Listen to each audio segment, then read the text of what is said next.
Bonjour à toutes et à tous. Je vais vous partager un songe que j'ai fait dans la nuit du 26 au 27 septembre de cette année 2020.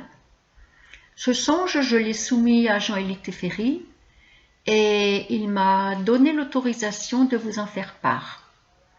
Veuillez m'excuser si vous ne voyez pas souvent mes yeux, mais c'est la première fois que je fais de la vidéo. Je préfère lire sur un papier afin de ne pas oublier. Nous étions quelques chrétiens dans un endroit où l'inondation montait à vue d'œil. Et tout à coup, une masse d'eau comme un torrent d'eau boueuse a surgi. Nous cherchions un chemin de dégagement pour monter sur les hauteurs et sortir de là. Et voilà que je me retourne et je vois un congélateur avec des glaces à l'intérieur. Et je dis à ceux qui étaient avec moi que ceux qui en veulent n'ont qu'à se servir. Étrange, au milieu de cet endroit envahi par les eaux, n'est-ce pas? Bien. Alors, l'eau qui monte, c'est le mal qui envahit de plus en plus la terre. Le torrent boueux, c'est le mal qui devient de plus en plus intense.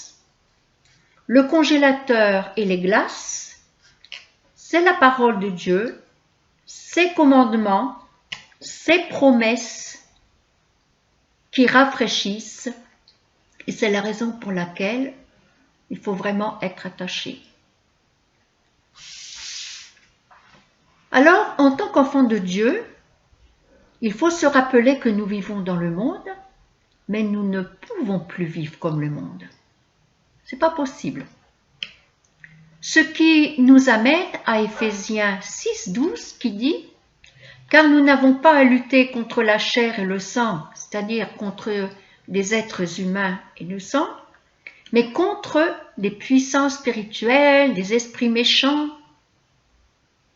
Or, combien autour de nous, nous entendons des murmures, des calomnies, des jugements, des condamnations, l'orgueil. Et nous nous rendons compte que la crainte de l'Éternel n'existe plus. Si nous avions conscience de l'importance vitale de cet verset Éphésiens 6:12, c'est une clé. On n'entendrait plus de murmures, on n'entendrait plus de jugement, de condamnation. Mais tout ça serait remplacé par la compassion pour ceux qui sont animés par des esprits méchants et par la prière afin de libérer ces personnes. Au lieu de cela, nous entretenons tous ces esprits méchants à cause de notre langue. Il faut se rappeler que notre rôle en tant qu'enfant de Dieu n'est pas le jugement, ça appartient à Dieu seul. Mais notre rôle, c'est de prier. Nous sommes nés pour ça.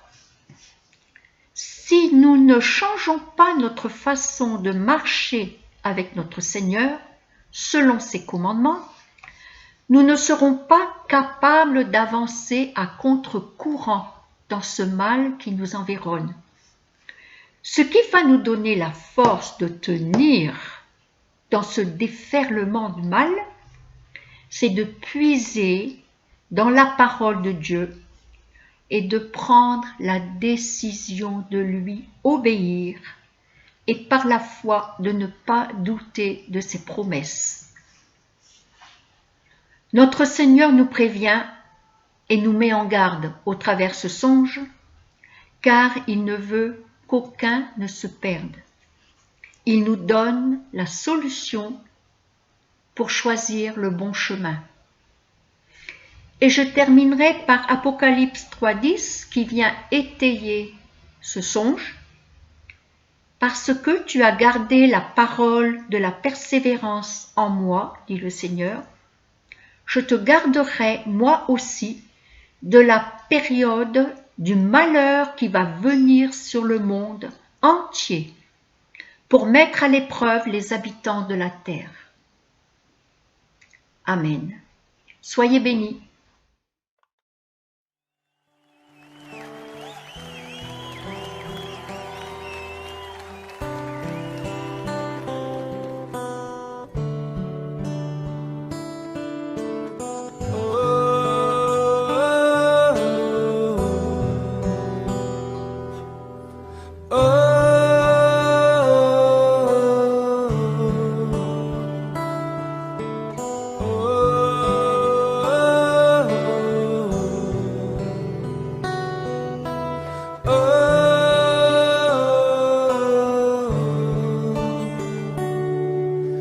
Tu es grand Seigneur, tu es grand Seigneur, tu es grand Seigneur, tu es grand Seigneur, magnifique, digne de louange, tu es grand Seigneur, magnifique, digne de louange, tu es grand Seigneur, tu es grand Seigneur, il n'est comme toi, tu es grand Seigneur, oh, oh, tu es grand Seigneur, tu es grand Seigneur, magnifique, digne de louange, tu es grand Seigneur, magnifique, digne de louange, tu es grand Seigneur, tu es grand,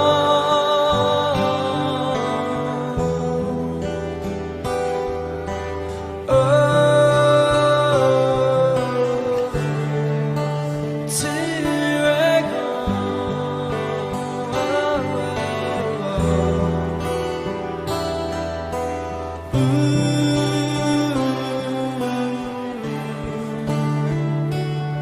Jésus, combien tu es fidèle, tu ne m'as jamais laissé, jamais abandonné. Jésus, combien tu es fidèle, tu ne m'as jamais laissé, jamais abandonné. Tu es l'ami fidèle, tendre et si bon. Tu es mon modèle, Jésus est ton nom. Tu es si patient, plein de compassion. Tu sais prendre le temps, fidèle est ton nom. Jésus, combien tu es fidèle, tu ne m'as jamais laissé, jamais abandonné.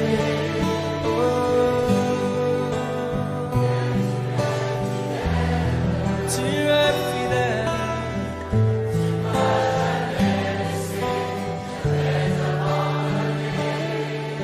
mon Dieu d'amour, me voici devant toi pour te demander souffle de gloire.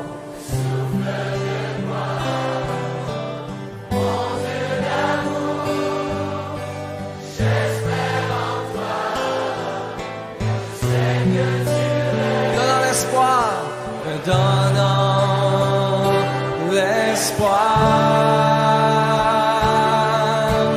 Oh Dieu, envoie un souffle nouveau qui comble ma vie, qui change mon cœur. Oh Dieu, envoie un souffle nouveau qui comble ma vie, qui change mon cœur. Oh Dieu, envoie un souffle nouveau qui change mon cœur. Un souffle nouveau, un souffle nouveau.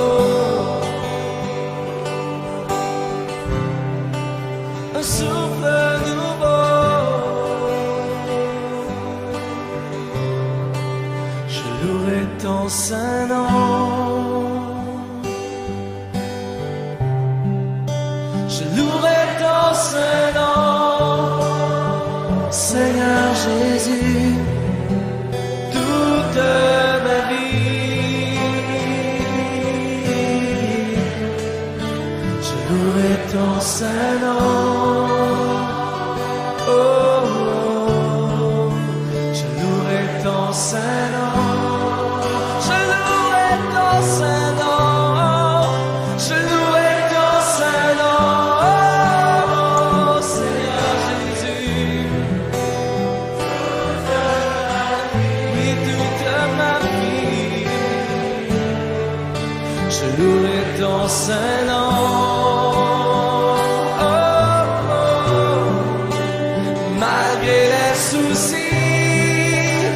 De cette vie, malgré la tristesse et l'abandon, toute ma vie,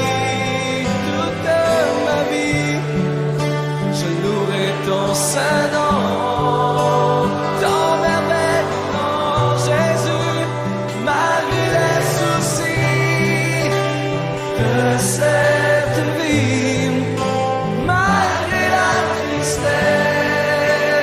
C'est l'abandon, toute ma vie. Oh,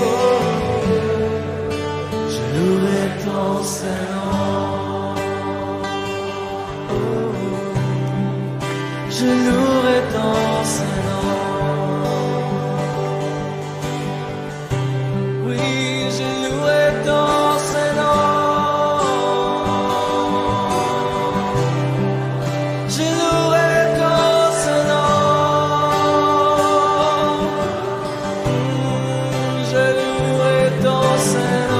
Malgré les soucis de cette vie, malgré la tristesse et l'abandon, malgré les soucis de cette vie, je louerai ton saint nom. Malgré la tristesse et l'abandon, je louerai ton saint nom. Oh,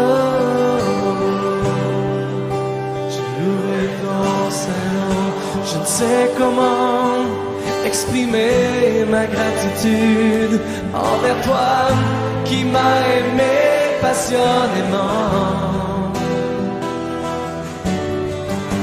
Même au milieu de la multitude, tu m'as touché et je sais que tu es vivant.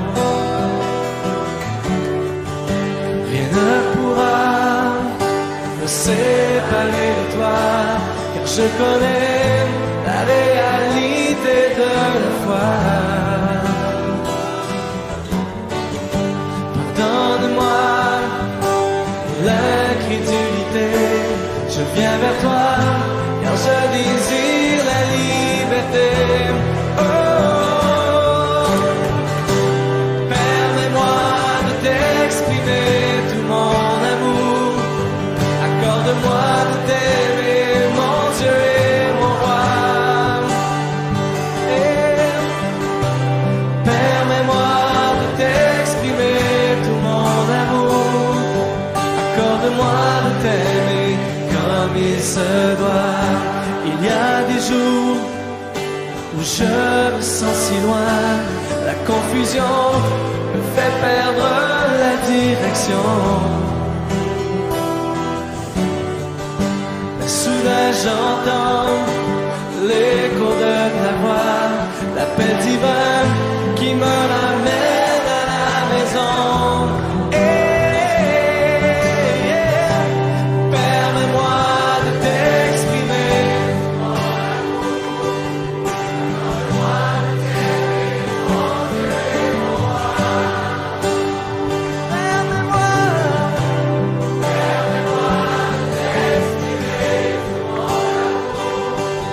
Accorde-moi de t'aimer comme il se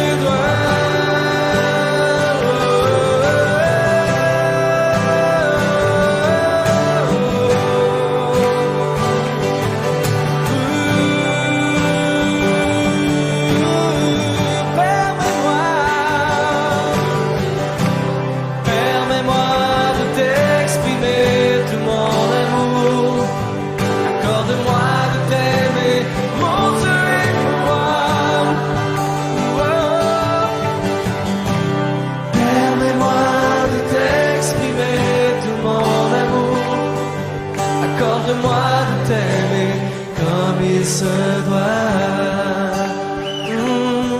Accorde-moi de t'aimer comme il se doit. Accorde-moi de t'aimer comme il se doit. Accorde-moi de t'aimer comme il se doit.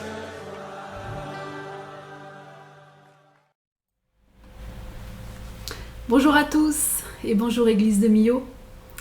Je suis ravie de faire cette vidéo aujourd'hui et de vous partager le message que le Seigneur a mis sur mon cœur. Mais avant tout, prions ensemble. Père éternel, merci. Merci pour ta présence dans ce lieu, chez aussi tous ces bien-aimés. Tu es là, tu es avec nous. Merci, merci Père. Merci de te manifester encore aujourd'hui à travers ta parole, à travers les révélations. Merci, merci Seigneur. Et je veux prendre autorité en ton nom. Seigneur, que toutes nos pensées soient captives à ton obéissance. Et je veux renverser toute forme de hauteur et de forteresse qui se tient contre ta connaissance. Je veux délier le ministère des anges. Seigneur, aujourd'hui, merci que nous soyons, Seigneur, ouverts à ta parole, ouverts à tout ce que tu veux nous dire dans le nom puissant du Seigneur Jésus-Christ. Amen. Alors aujourd'hui, le titre de mon message est « Relève-toi et marche ». Alors nous allons voir ce que Dieu veut nous dire à travers ça. Et nous allons prendre un verset dans Luc 5. Et j'aime la parole. Et je ne sais pas si ça vous arrive parfois où lorsqu'on lit la parole, il y a des expériences qu'ont vécues certaines personnes et là on se dit waouh, moi j'en suis très loin, ou alors mais moi je pourrais pas du tout faire ce qu'ils ont fait parce que d'abord ils avaient Jésus avec eux, donc pour eux c'était trop facile et moi je suis rien, donc je peux pas, il y a certaines personnes où je ne peux pas m'identifier. Eh bien, je vais vous montrer qu'aujourd'hui, nous allons voir le disciple Pierre. Ce Pierre où on peut se dire, oh là là, il a marché sur l'eau, je ne peux pas faire pareil, je ne peux pas trop m'identifier à lui. Et en fait, eh bien, on va voir que justement, si on se penche un peu sur son histoire, sur ce qu'il a vécu, eh bien, il y a beaucoup de similitudes avec nous. Alors, nous allons voir Luc 5, au verset 1 jusqu'à 11. Un jour, alors que Jésus se tenait sur les bords du lac de Génézareth, et que la foule se pressait autour de lui pour écouter la parole de Dieu, Jésus aperçut 2 barques au bord du lac. Les pêcheurs en étaient descendus et nettoyaient leurs filets. L'une de ces barques appartenait à Simon. Jésus y monta et lui demanda de s'éloigner un peu du rivage. Puis il s'assit dans la barque et se mit à enseigner la foule. Quand il eut fini de parler, Jésus dit à Simon : « Avance vers le large, en eau profonde, puis, toi et tes compagnons, vous jetterez vos filets pour pêcher. » « Maître, lui répondit Simon, nous avons travaillé toute la nuit et nous n'avons rien pris, mais sur ta parole, je lâcherai les filets. » Et ils jetèrent et prirent tant de poissons que leurs filets menaçaient de se déchirer. Alors, ils firent signe à leurs associés dans l'autre barque de venir les aider. Ceux-ci arrivèrent et l'on remplit les 2 barques au point qu'elles s'enfonçaient. En voyant cela, Simon-Pierre se jeta aux pieds de Jésus et lui dit : « Seigneur, éloigne-toi de moi, car je suis un homme pécheur. » En effet, il était saisi d'effroi, ainsi que tous ses compagnons, devant la pêche extraordinaire qu'il venait de faire. Il en était de même de Jacques et de Jean, fils de Zébédée, les associés de Simon. Alors Jésus dit à Simon, « N'aie pas peur, à partir de maintenant, tu seras pêcheur d'hommes. » Dès qu'ils eurent ramené leur bateau au rivage, ils laissèrent tout et suivirent Jésus. Alléluia. Waouh. Dans ce passage de Luc 5, nous voyons deux choses principales. Et c'est ce que je vais vous partager aujourd'hui. La première, Jésus parle. Jésus parle et Pierre va dire, « Sur ta parole, je lâcherai les filets. » Pierre a tout lâché. Et ce que j'aime dans ce passage, c'est que Pierre aurait pu dire à ses associés, allez-y, vous avez entendu Jésus là, allez-y, allez lâcher les filets. Moi je suis fatiguée, j'ai travaillé toute la nuit, j'ai encore des choses à faire. Non, il n'a pas fait ça. Et parfois nous on peut faire ça aussi, de dire, oh mais les pasteurs feront, ou un tel fera, moi je suis trop jeune dans la foi. Non, Jésus a parlé à Pierre et Pierre a dit, ok, je lâcherai les filets. Pierre a obéi à Jésus. Pierre a obéi à la parole que venait de dire Jésus. Et nous voyons aussi dans Jean 8 une parole de Jésus qui nous dit, « Si vous demeurez dans ma parole, vous êtes vraiment mes disciples. Vous connaîtrez la vérité et la vérité vous affranchira. » C'est-à-dire, la vérité, cette parole vous rendra libre. Et là, on peut voir que, en fait, Pierre, il commence là déjà sa mission de disciple. Il a écouté, il a demeuré. Pierre était enseignable. Il était soumis à la parole de Jésus. Et il y a aussi deux autres versets dans Jean 14, 23 et Jean 15, 7. Jean 14, 23 dit ceci. Jésus nous dit, « Si quelqu'un m'aime, il gardera ma parole. » Avec tout ce que ça peut, tout ce que Jésus nous dit. Si on aime Jésus, on doit prendre sa parole entièrement. On ne doit pas prendre ce qui nous plaît et laisser ce qui nous dérange un peu, ce qui ne nous plaît pas. Non, Jésus dit, si quelqu'un m'aime, il gardera ma parole et mon Père l'aimera. Nous viendrons à lui et nous ferons notre demeure chez lui. Waouh, c'est fort cette parole. Et il y a aussi Jean 15, verset 7, où Jésus dit, « Si vous demeurez en moi et que mes paroles demeurent en vous, demandez ce que vous voudrez et cela vous sera accordé. » Alléluia. On connaît tous cette parole. Surtout, on connaît tous, certains, l'autre moitié, c'est-à-dire demandez ce que vous voudrez et cela vous sera accordé. Ok, mais Jésus ne dit pas juste ça. Il faut pas, parfois, il faut éviter de sortir des versets de leur contexte.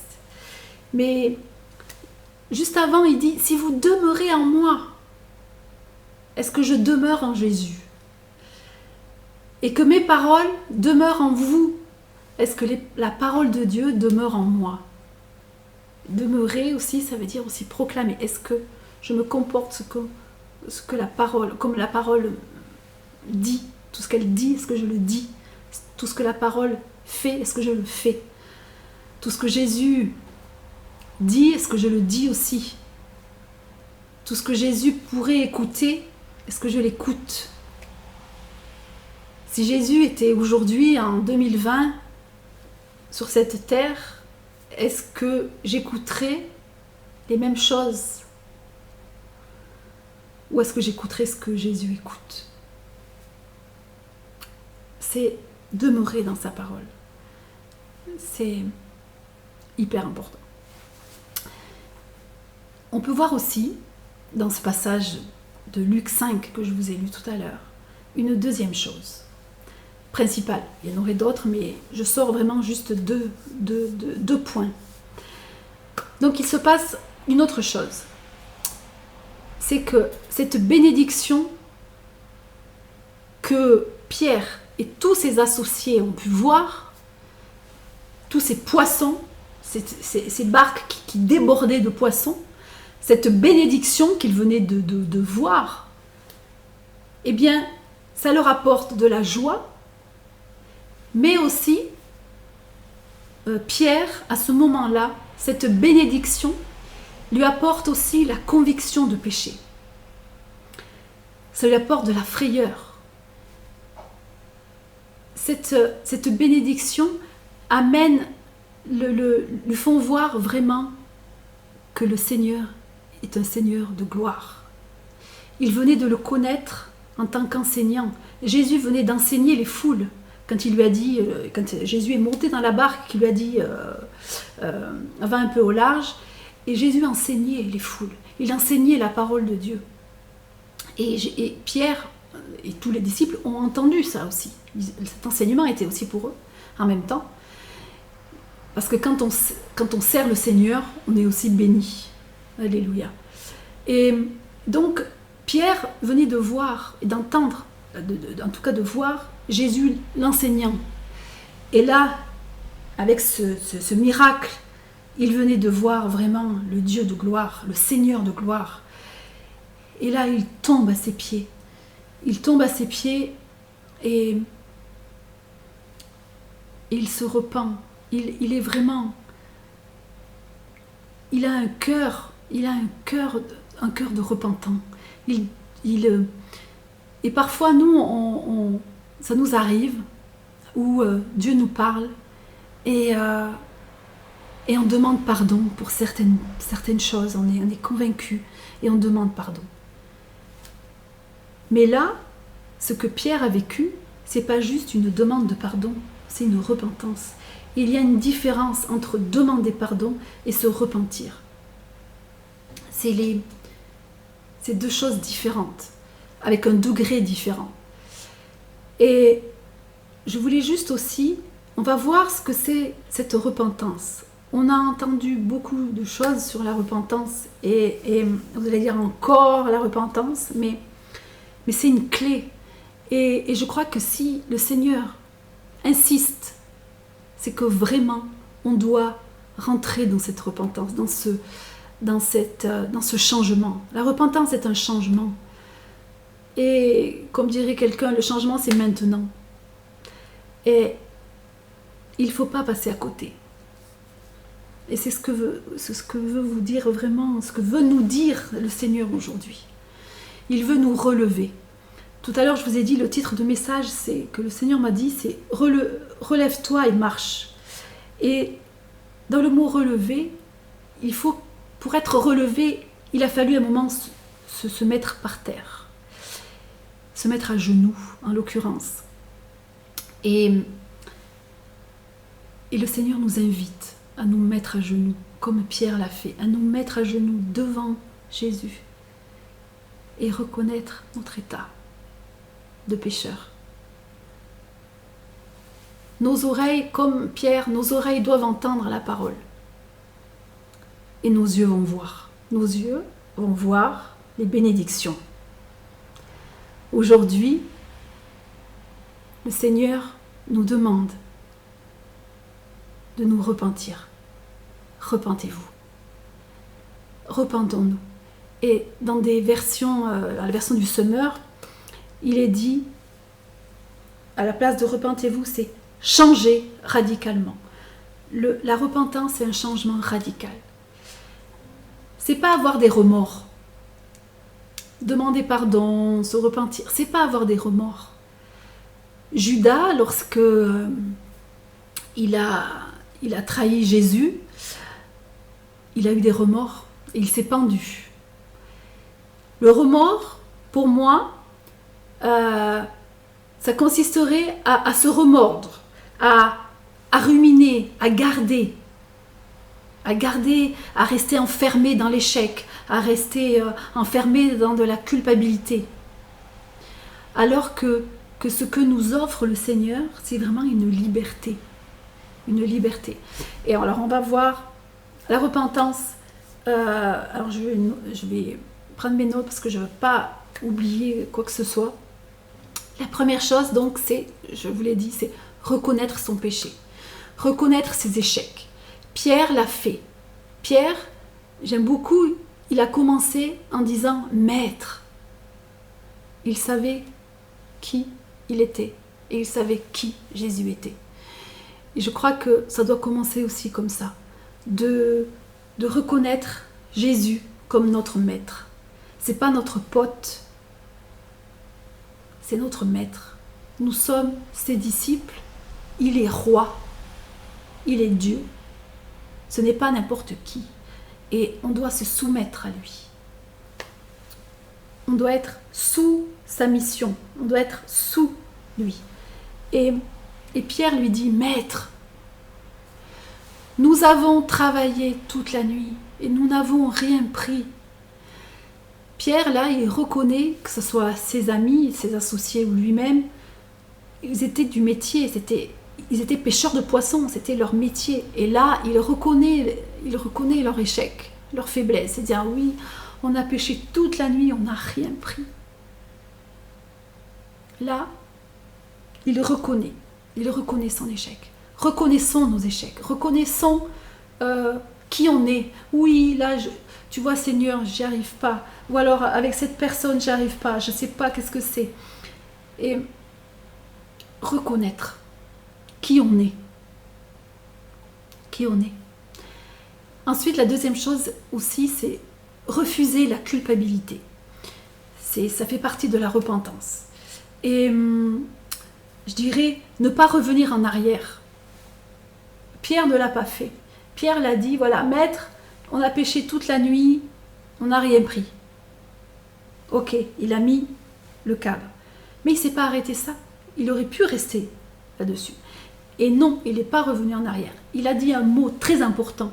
Mais, on a travaillé toute la nuit, on n'a rien pris. Mais, sur ta parole, je vais lâcher le filet. Et la repentance, c'est là où la différence avec de demander pardon, c'est vraiment se faire violence. De dire oui, il m'arrive ça, mais je continuerai.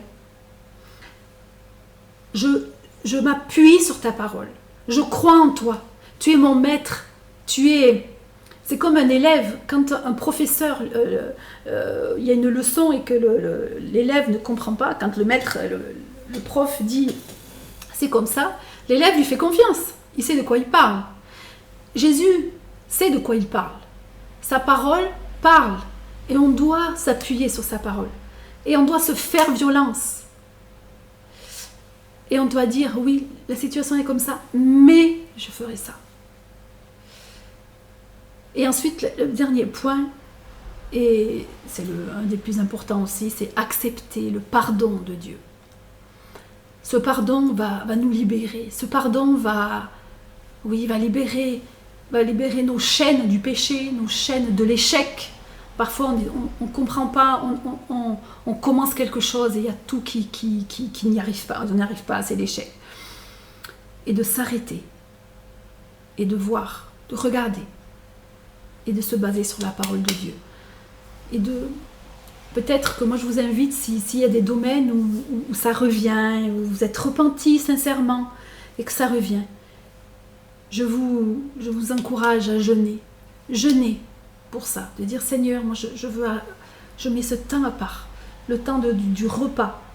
Je ne veux pas nourrir ma chair, je veux prendre ce temps devant toi. Je prends la parole, je veux me nourrir de la parole. Dans Matthieu 4,4, il est dit que l'homme ne vivra pas de pain seulement, mais de toute parole qui sort de la bouche de Dieu. Donc nourrissons-nous de la parole.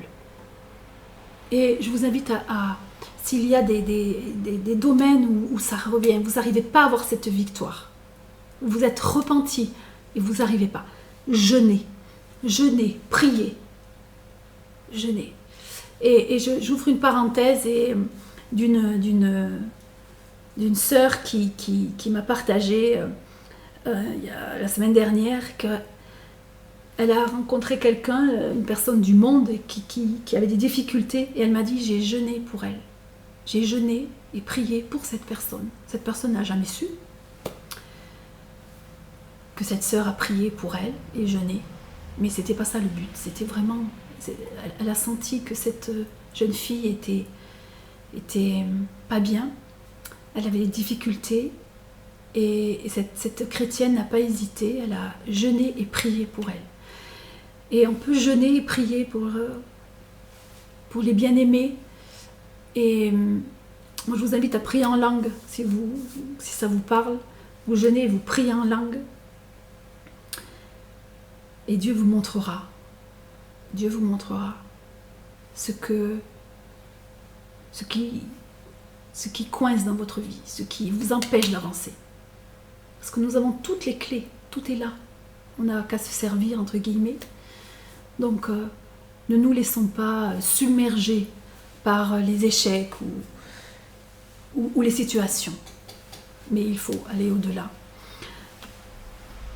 Donc la repentance, comme je le disais tout à l'heure, c'est un changement radical. C'est un changement de direction. Un changement de direction. Donc s'il n'y a pas de changement dans votre vie, c'est que parfois, il peut y avoir que la vraie repentance n'est pas là. Donc vraiment, mettons-nous devant le Seigneur et laissons-nous, ouvrons nos oreilles pour écouter sa voix.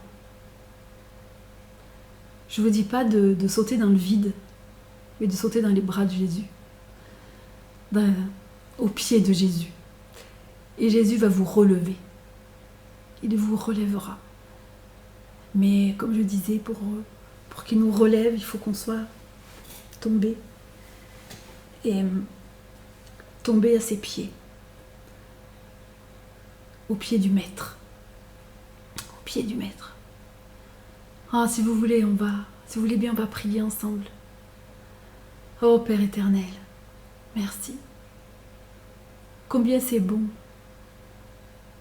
d'être avec toi. Tu es tout pour nous. Tu es tout pour moi. Ma joie ne dépend pas des hommes ou des femmes ou des circonstances ou des bénédictions que tu as pu m'accorder. Ma joie vient de toi et ma joie est pour toi. Oui, oui Seigneur. Seigneur, nous voulons te prier. Je veux te prier pour moi, pour ma famille, pour les bien-aimés qui m'écoutent. Parle-nous. Et Seigneur, montre-nous. Montre-nous, Saint-Esprit. Toi, le Seigneur de nos vies. Toi qui es en nous. Qui nous parle, qui nous montre. Montre à chacun. Montre-nous. Donne-nous ta parole. Donne-nous une parole. Et sur ta parole, nous jetterons nos filets. Mais nous voulons t'obéir. Pas ce que nos émotions disent, mais en esprit. En esprit et en vérité. En esprit et sur ta parole. En esprit et en vérité. Ta parole est la vérité. Oh oui, Jésus, tu es la parole faite chair. Et sur ce que tu dis, nous voulons demeurer en toi, pour que tu demeures en nous. Encore plus, encore plus. Nous ne voulons pas passer à côté de la vraie repentance. On ne veut pas du faux, des photocopies, mais vraiment rentrer dans les projets, dans la mission pour laquelle tu nous as appelés chacun et chacune, quel que soit notre âge physique ou notre âge spirituel.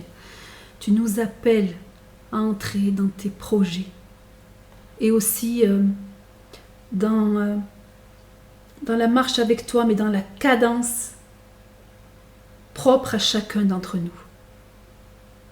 Seigneur, pardon pour ma part, pour les fois où j'ai pas été assez vite. Et donc j'ai loupé des choses, j'ai loupé des bénédictions. Et parfois j'ai été trop vite. Et là aussi, j'ai loupé des bénédictions. Ah oui, Seigneur, je veux être à la bonne cadence qui me correspond à moi. Et Seigneur, je prie pour les bien-aimés qui m'écoutent, qu'ils soient aussi au bon endroit, au bon moment, avec les bonnes personnes, qu'ils fassent les bons choix, qu'ils aient une bonne attitude. Oh oui Seigneur, et avec une bonne marche, avec une bonne cadence, ta cadence à toi Jésus. Tu es le maître et tu es notre modèle. Nous voulons faire ce que toi tu fais. Alors montre-nous Seigneur, montre-nous ce que nous devons faire. Merci Seigneur. Oh Père, merci Père. Merci Père pour cet amour. Parce qu'encore aujourd'hui, tu nous fais grandir. Tu nous fais avancer avec toi. Oh, sois loué. Merci Père. Merci Père. À toi l'honneur et la gloire. À toi l'honneur et la gloire. Oh oui, notre Dieu, 3 fois saint, Père, Fils et Saint-Esprit. Le Dieu d'Abraham, d'Isaac et de Jacob. Sois loué, sois glorifié. À toi l'honneur et la gloire, notre Dieu, pour l'éternité. Amen. Amen. Merci Seigneur. Je vous mets aussi un chant. C'est une prière en fait du groupe 777 qui date de 1999. Mais c'est vraiment un chant qui m'a touchée lors de ma conversion à Pâques 2000. Et je voulais vous partager ça vraiment de cœur à cœur avec vous. Et prenez ce chant voilà, comme une prière. Soit vous fermez les yeux et vous vous laissez porter et laissez vraiment le Saint-Esprit vous toucher. Et si vous voulez chanter aussi, il n'y a pas de problème, il aura les paroles. En tout cas, vraiment, prenez ce chant pour vous. C'est un cadeau du Seigneur. En tout cas, voilà, je voulais aussi vous encourager à persévérer.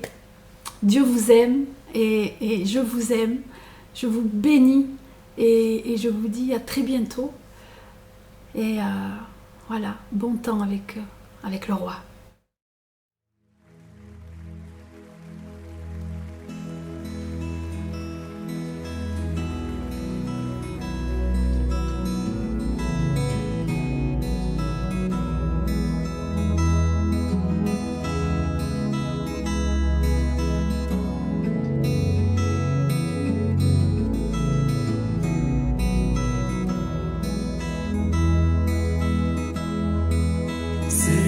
de gloire.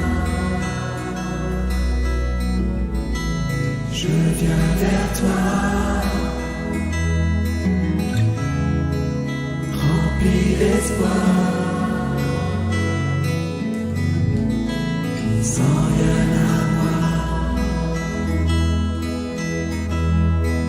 Seigneur de gloire, je m'abandonne en cet instant. Je te donne mon cœur,